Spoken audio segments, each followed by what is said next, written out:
Next on the news. There were some bumps along the road to getting the one that mattered, but the 8th grade class here at St. Adalbert's Catholic Academy wasn't taking no for an answer, and now they're graduating with a legacy of safety and service. I'm Jessica Easthope, and I'll have that story coming up. Haitian Bishop Pierre-Andre Dumas, who's recovering in Miami after an explosion in Port-au-Prince, tells Currents News as soon as he's able, he'll return home.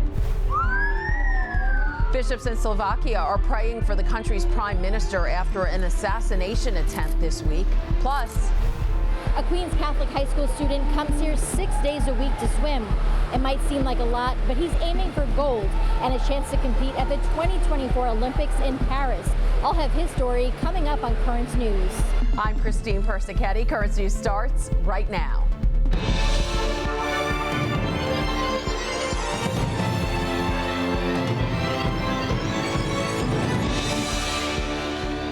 After watching cars speed down the block in front of St. Adalbert's every day during dismissal, the 8th grade students knew exactly what their service project for the year should be. There's now a speed bump in front of the school, but it didn't come without some perseverance and prayer. Currents News' Jessica Easthope has the story from Elmhurst. These 8th grade students look on with pride at their completed service project. It took 9 months to finish, but will long outlive their time at St. Adalbert Catholic Academy. They're the ones that made this Elmhurst street safer. It's really sad that people would even speed next to a school, even if there is no speed bump. And then so I ran around the corner. Saoirse Timmons saw her life flash before her eyes. He wasn't even looking at who was walking. He just went straight past. She did what she does every day at dismissal, never thinking it might be dangerous. And a car sped past without even taking into consideration that he's right next to a school, and I almost got hit while trying to go into the passenger seat.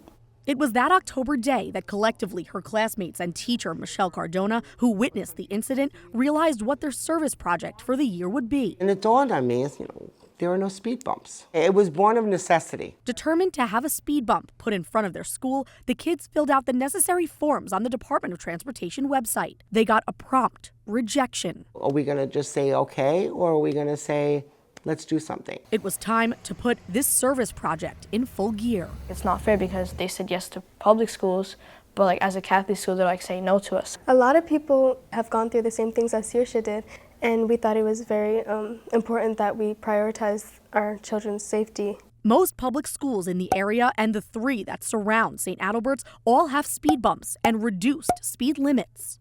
All right, guys, let's take out the vocab. Their legacy wasn't taking a back seat to the DOT's bureaucratic red tape. The next word, resolute, bold, determined. This was for future generations of students. We asked the bold question, why are Catholic school kids not being protected? The answer, the speed bump would be installed. But has it stopped irresponsible drivers? The road is already damaged from speeders bottoming out. But with prayer and perseverance, the 8th grade made real change. It's kind of our job to know that when we leave that all the kids will be safer. Now this is how the class of 2024 will be remembered. We did it. Let's go. As these 8th graders move on to the next chapter of their lives, the road might not always be smooth, but at least they'll always have one bump they can be proud of. In Elmhurst, Jessica Easthope, Currents News. A pro-life doctor disputes claims made by New York's AG that abortion pill reversal doesn't work. In a lawsuit filed against pro-life pregnancy centers, Attorney General Letitia James claims there is no credible evidence to prove that the method works or is safe. But the doctor who established the protocol says there are over 5,000 documented cases of births after successful reversal. That statistic comes from Heartbeat International, one of the pro-life organizations being sued by New York. The Supreme Court is denying a New Jersey pro-life pregnancy center's appeal to keep its donor list and other correspondence private. This comes after the state's Democratic Attorney General subpoenaed the First Choice Women's Resource Centers for possible violations of a Consumer Fraud Act relating to the group's handling of patient information and statements about abortion pill reversal. The AG accused First Choice of spreading harmful misinformation about reproductive health care and using deceptive tactics to lure in patients. Now to the Middle East, where the escalating conflict in Gaza prevented Cardinal Pierbattista, the Latin Patriarch of Jerusalem, from visiting the region until the Order of Malta and other entities made it possible.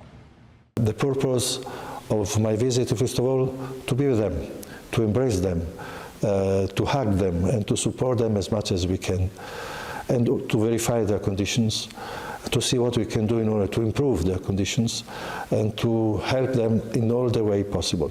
The Latin Patriarch of Jerusalem was in the parish of the Holy Family. He conveyed a message of hope, support, and solidarity to those present. Father Gabriele Romanelli was also able to meet with his community once again. When tensions rose on October 7th, he was outside Gaza and has not been able to return since then. From Jerusalem, he has been supporting the faithful of the parish and following pastoral activities. His point of connection with Rome has been Pope Francis, who calls him every evening to get the latest news of what is happening. The Cardinal's visit is part of the first stage of a humanitarian mission to deliver food and medical aid to the people of Gaza. Bishops in Slovakia are praying for the country's prime minister after an assassination attempt this week.